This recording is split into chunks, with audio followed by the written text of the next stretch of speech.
प्रिया Nirmala ji, budget आप लाने वाली होंगी, इसलिए मिडिल क्लास की ओर से एक संदेश देना चाहता हूँ। खून चूस ले तू मेरा खून चूस ले, ब्लडी वित्त मंत्री मेरा खून चूस ले। मिडिल क्लास का खून चूसना बंद कीजिए, क्योंकि 3 दिन में भले ही खून बन जाता है, लेकिन डॉक्टर भी अगले 3 महीने रक्तदान से मना करते हैं। आप हैं कि चौथे दिन बोतल और सिरिंज लेकर के आ जाती है कि हाईवे बनाना है, खून दो। हम खून दे रहे हैं और टैक्स में आप राहत देने के नाम पर मुस्कुरा देती हैं। मोदी जी कहते हैं यह बड़ा पुण्य का काम है, टैक्स दाता ईमानदार है, नमन है।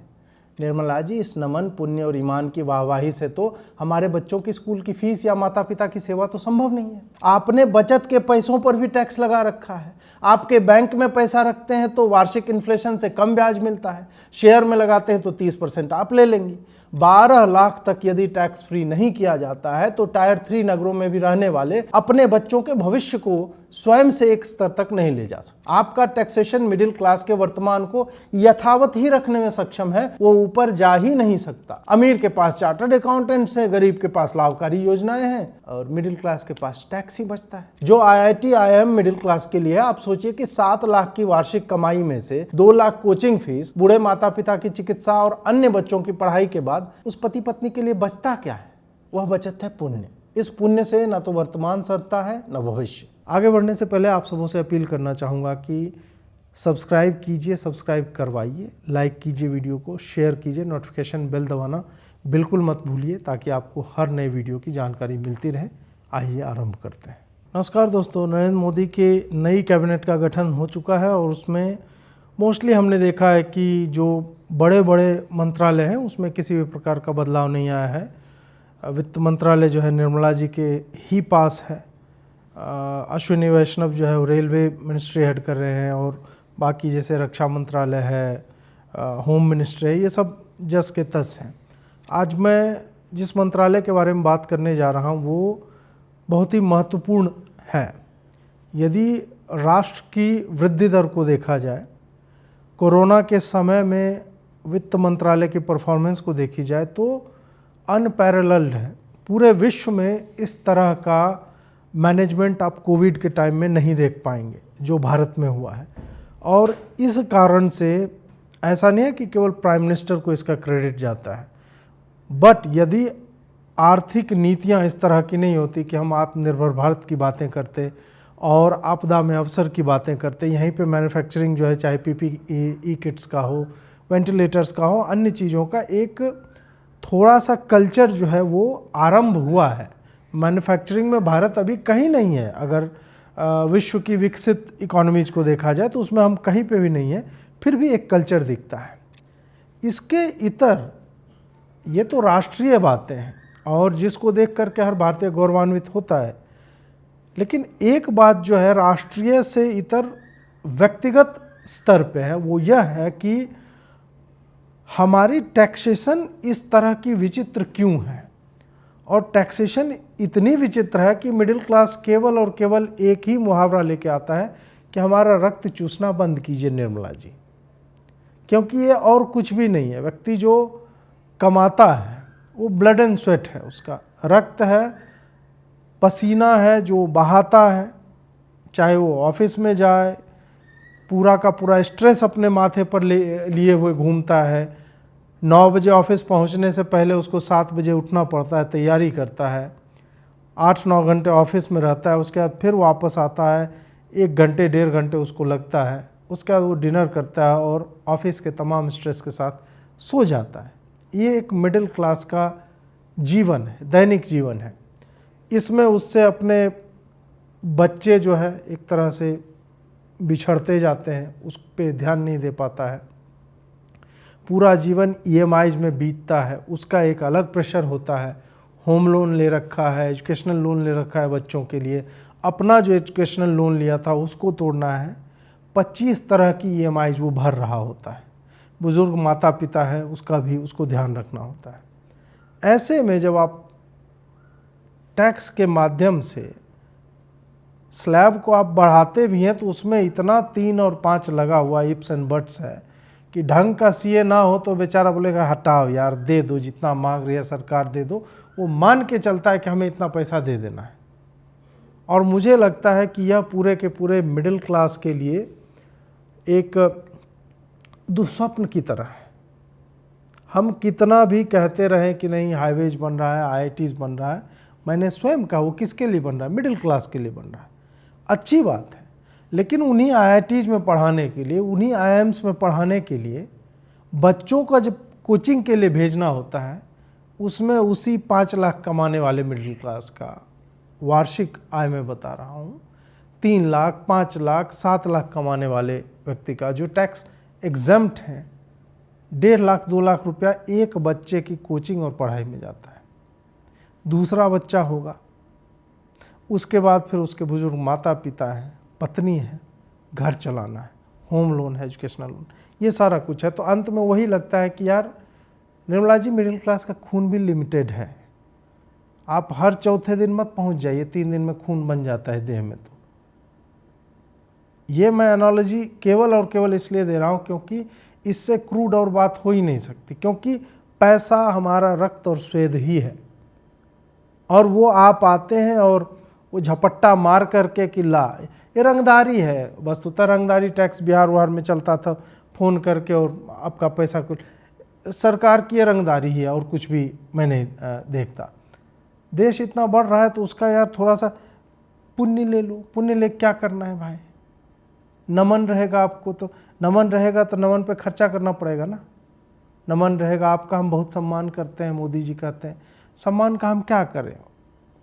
ऐसा होता उसका अचार भी डाल लेते तो कम से कम टेबल पे अचार नहीं खरीदना पड़ता मिडिल क्लास को। लेकिन आपके सम्मान का, आपके नमन का, आपके पुण्यों का अचार भी नहीं बन सकता, उससे कुछ नहीं हो सकता है। इसलिए मुझे लगता है कि इस पर थोड़ा सा ध्यान देने की आवश्यकता है। आप देखिए आपके ऊपर मीम किस किस तरह के बने हुए हैं, और मीम जो है मुझे लगता है कि सार्वजनिक भावनाओं का एक सामूहिक उसकी अभिव्यक्ति होती है।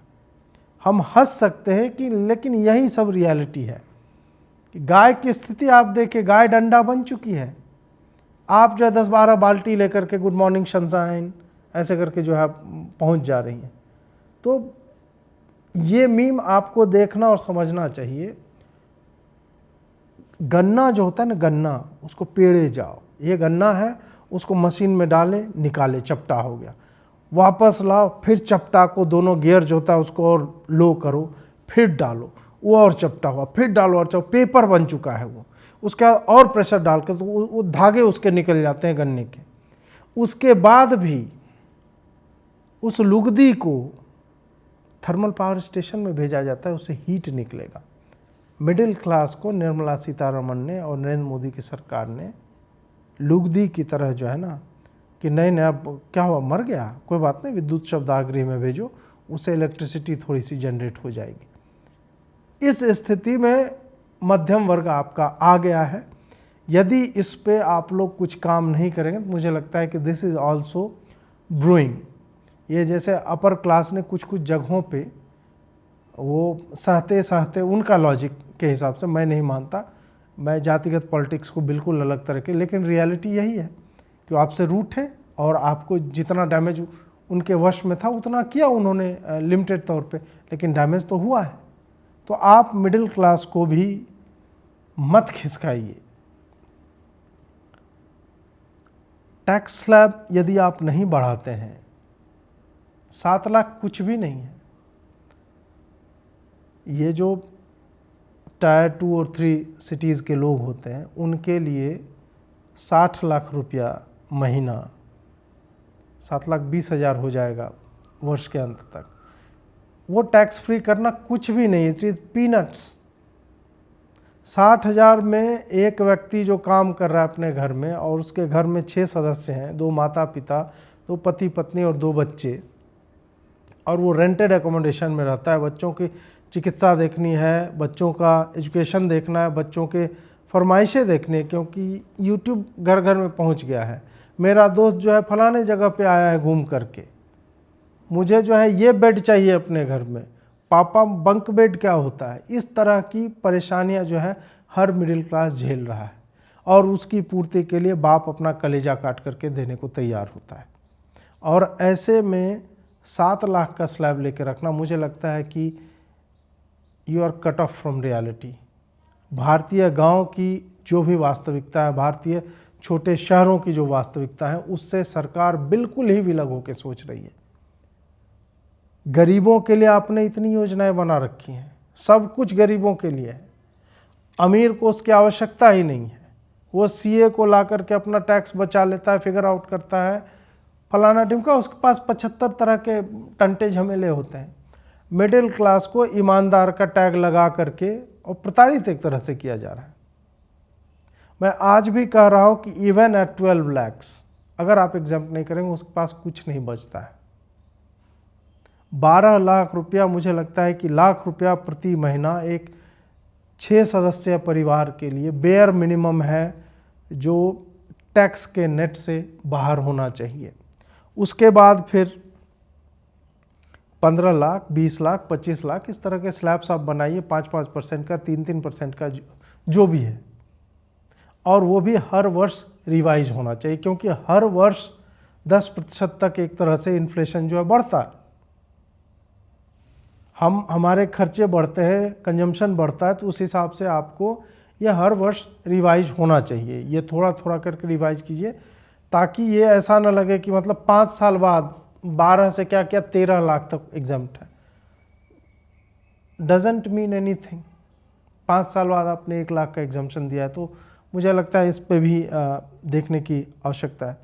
सेविंग्स पे टैक्स आप काट लेते हैं, आदमी 30% तक कैसे टैक्स दे रहा है, उसके बाद 10-20% तो मुझे लगता है कि हम जो सामान खरीदते हैं उस पर जीएसटी के माध्यम से ये टैक्स जो है, ठीक है आपने सिंप्लीफाई कर दिया जीएसटी, बहुत चीज़ों पे अधिक टैक्स लगता है आपको, सारी बातें, स्टिल 50% मान लीजिए यदि आदमी सेविंग्स करता है, आपने उस पर भी टैक्स लगा दिया, वो कहीं और इन्वेस्ट करेगा, तो जो टैक्स्ड मनी है टैक्स पेयर्स का, उस पर वापस टैक्स। शेयर मार्केट में वो कुछ करना चाह रहा है, उस पर आपने टैक्स लगा रखा है। जिसका काम ही शेयर मार्केट में डीलिंग है उसका तो बनता है कि उसको टैक्स लगना चाहिए, लेकिन एक सामान्य व्यक्ति जो कहीं और नौकरी कर रहा है और वो साइड में शेयर मार्केट में पैसे लगाता है, किसी और तरह से इन्वेस्ट करता है, उन सब पे 31.6%, 30%, मतलब हो ही जाता है उतना टैक्स। तो फिर क्या मतलब है इसका? आप जो ये होता है ना कंपनियों में, वैसे एम्प्लॉय जो सबसे अधिक एफिशिएंट होते हैं, तो बॉस क्या करेगा और उसकी टीम क्या करेगी कि उसी को पुश करते रहते हैं। बाकी 9 जो निकम्मे हैं उसको बोलेंगे अरे यार तुमको ही पता है यार, वो तो कुछ करेगा नहीं यार, तुम ही कर दो यार। तो जो और उसको ओवर टाइम भी नहीं पे करता है, वो बोलता है तुम गजब का काम कर रहे हो यार, तुम एम्प्लॉय ऑफ द मंथ हो गए। एम्प्लॉय ऑफ द मंथ चिपका के माथे पे घूमे। एम्प्लॉय ऑफ द मंथ आज के टाइम में ये जो पुण्य और ये सम्मान कर रहे हो ना, ये मुझे लगता है मूर्खता का मतलब वो बैज चिपकाने जैसा हो गया कि ये सबसे बड़े मूर्ख हैं इस महीने के। तो मिडिल क्लास पे वही ये सम्मान और पुण्य और ये जो नमन रहेगा वो जो है ये मूर्खता का बैज है। और इससे इतर मुझे कुछ भी नहीं लगता है कि जो सत्यनिष्ठा से टैक्सेशन में अपनी भागीदारी सुनिश्चित कर रहा है, उसको आप बार बार जो है पुश किए जा रहे दीवार में ठोक करके कि नहीं, तुमने जो कमाया उसका जो उस टैक्स लिया, उसके बाद जो बचा उसको कहीं इन्वेस्ट कर रहे हो, हम फिर से उस पर टैक्स लेंगे। ये मुझे लगता है कि नहीं करना चाहिए, क्योंकि अब आम आदमी भी शेयर मार्केट में ये सब में जो है वो पैसे लगाने लगा है। ये सब मैं इसलिए बोल रहा हूँ ना, कोई बोल देगा कि नहीं 7 लाख भी ठीक है, सरकार ने बहुत कुछ सोच करके ये बनाया। ऑब्वियस सी बात है, सरकार में हमसे आपसे अधिक पढ़े हुए लोग हैं, हमसे आपसे अधिक गांव में रहे लोग हैं, सरकार में हर तरह के उनके पास डेटा होता है, आंकड़े होते हैं, उसके बाद पहुंचते हैं। अभी जो है ना क्या हो रहा है कि जो टैक्स स्लैब्स हैं ये 7 लाख वाला, उससे कोई भी व्यक्ति अपने वर्तमान जीवन स्तर को मेंटेन कर लेगा थोड़ा सा खींचातानी के साथ, और वो मिडिल क्लास का वही प्रारब्ध होता है, खींचातानी में जीवन जाता है। लेकिन कोई भी माता पिता अपने से एक स्तर ऊपर अपने संतानों को ले जाना चाहता है, इसलिए वो उसके एजुकेशन में इन्वेस्ट करता है, इसलिए वो स्वयं कपड़े नहीं खरीदता, इसलिए वो स्वयं अपनी पत्नी के कहने पे वो कहीं पे जाता नहीं है, बाहर घूमने नहीं जाता, बोलता है कि इस बार छुट्टियों में जो खर्चा होगा हम एक और बच्चे को जो है कहीं और कोचिंग दिलवा सकते हैं या उसके लिए हम जोड़ सकते हैं वो पैसा जो बाद में उसके कॉलेज फी में काम आएगा। आपने क्या रूरल एरियाज़ में जो छोटे शहर हैं वहाँ पे क्या एजुकेशन फिगर आउट कर दिया है? नहीं किया है आपने फिगर आउट। एजुकेशन यदि आप फिगर आउट कर देते तो जो बेगूसराय जैसे छोटे शहर में या पटना में रह रहा है उसको अपने बच्चों को दिल्ली नहीं भेजना पड़ेगा पढ़ने के लिए। आपके सिटीज जो है ओवरबर्डन्ड हो रहे हैं, माता पिता के जेब से पैसा भी बहुत अधिक जा रहा है, बच्चे वहाँ पे जा कर के पढ़ रहे हैं, रेंट में, खाने में, अन्य चीज़ों में उसका अत्यधिक पैसा जो है चला जाता है। तो यदि आप ढंग के कॉलेज इन ज़िलों के स्तर पे बना देंगे तब तो उसका पैसा बचेगा, तब तो आप क्लेम कर सकते हैं कि नहीं नहीं नहीं कोचिंग की आवश्यकता नहीं है। तो ये सारी वो रियलिटीज़ हैं जो मुझे लगता है कि वित्त मंत्री को या ऐसे लोगों को जो नीति निर्धारक हैं उनको देखना चाहिए। मैं टेक्निकलिटीज़ में नहीं जाऊंगा कि भारत जो है क्वार्टरली 6.8% ग्रो कर रहा है, बहुत गौरव का अनुभव होता है, लेकिन उस फूली हुई छाती में जो हवा है उसको हम किसी सिलेंडर में भर के खाना नहीं बना सकते। उस गौरव का करें क्या? गौरव एक इनटेंजिबल चीज है और हाथ से पैसा ईएमआई में जाना बहुत ही टेंजिबल है, हमारे हाथ से निकल रहा है, हम देख रहे हैं जा रहा है पैसा। तो ये गौरव ये बाता बाती जो है ना, ये मुझे नहीं लगता है कि ये सही है। ये स्मिता प्रकाश वाला इंटरव्यू है, मैं बिना ऑडियो के यहाँ डाल रहा हूँ। उनसे पूछा गया कि मिडिल क्लास और टैक्स के लिए झेप गए प्रधानमंत्री, क्योंकि उनको भी पता है कि निर्मला सीतारमण के हाथ में जो सिरिंज आपने थमाया है वो आप ही ने दिया उनको वो सिरिंज। उनको भी पता है कि यार और कहाँ से पैसा आएगा, डायरेक्ट टैक्स से हमको पैसा चाहिए इस तरह से। बट हो गया मोदी जी, बहुत सारी चीज़ें जो है समाप्त हो चुकी है देश में, गरीबी से लोग उभर के बाहर आ गए हैं। आपका जो उधर बजटरी एलोकेशंस होता था, उधर जो पैसा जाता था, तो आप थोड़ा टैक्स बेस आपका कम भी हो जाए, 1-8 लाख करोड़ कम भी हो जाए, तो भी मुझे नहीं लगता है कि it is going to overburden you on other departments. आप शिक्षा पे, स्वास्थ्य पे खर्च कीजिए, इसमें कोई नहीं आपको रोक रहा है, लेकिन आई थिंक कि मिडिल क्लास को पास ऑन होना चाहिए बेनिफिट्स। यदि देश इतना ग्रो कर रहा है तो उसके बेनिफिट्स उन लोगों को जाना चाहिए जो सत्यनिष्ठा से टैक्स पे कर रहे हैं। ना आप टोल में छूट दे रहे हैं, ना वो घूमने जाते हैं पर्यटन स्थलों पे उनके लिए छूट है, ना ट्रेन में छूट है, ना हवाई जहाज़ में छूट, कहीं पर किसी भी प्रकार का छूट नहीं है। जो पैसा दे रहा है आप उससे पैसा और भी अधिक ले रहे हैं, क्योंकि आपको लगता है यार इसके पास तो कैश है, इससे ले लिया जाए। तो लेट्स होप कि आर्थिक शक्ति जिस अनुपात में बढ़ती है राष्ट्र की, वेल्थ क्रिएटर्स आते हैं, इंडस्ट्रीज लगती हैं, आप पैसा बनाने के अलग एवेन्यूज़ क्रिएट कीजिए और मिडिल क्लास को रिलीव कीजिए थोड़ा सा। क्योंकि यदि आप एस्पायर कर रहे हैं कि लो इनकम ग्रुप कंट्री से हम मिडिल इनकम ग्रुप कंट्री में जाएं, तो उसके लिए जो आपको थोड़ा सा इन लोगों को रिलीफ देना पड़ेगा और अन्य माध्यम जो है आपको लेकर के आने पड़ेंगे, ताकि आपको दोनों के बीच में एक संतुलन जो है बना हुआ है। आपको ये वीडियो कैसा लगा हमें अवश्य बताएं। जुड़ने के लिए बहुत बहुत आभार। नमस्कार।